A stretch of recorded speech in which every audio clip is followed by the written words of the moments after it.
Assalomu alaykum aziz asrlovchilar, kuzatib boruvchilar. Mana iyun oyidamizda hozir, iyun oyida bilasizlar, kun isib ketadi. Kabutarlarga kuchli bo'lgan viruslar keladi, bilasizlar buni. Kabutar boquvchilar bilishadi. Suv hisobiga kabutarlardagi eski kasalliklar ham o'ynab ketib qoladi.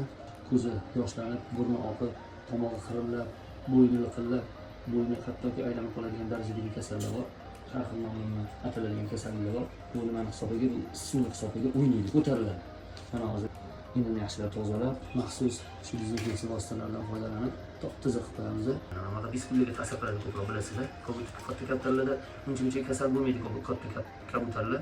Asosan kichkina bolalarda biskutlar kasal bo'ladi. Sababi ularda immunitet hali yaxshi emas. Shuning hisobiga tez kasalga chalinadi.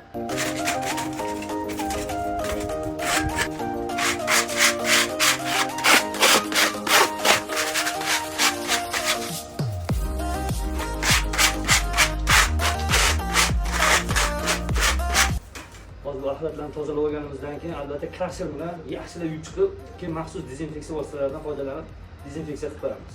Kuzatishda davom etasiz. Hozir mana hazır bo'ldi. Maxsus krasher bilan tozalab olamiz.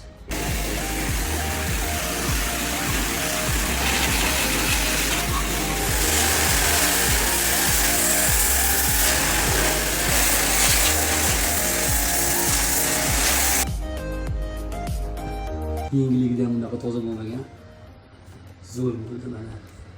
Qo'noqlarda ham top-toza, bitta ham axlat qolmadi, devorlarda hech narsa qolmadi, top-toza bo'ldi mana. Baho berasizlar. Qo'noqlari top-toza bo'ldi mana qo'noqlari. Kuzatishda davom etasizlar, xudo xolisa. Qo'yinga kirgan qushlarni, videolarni tashlab boramiz.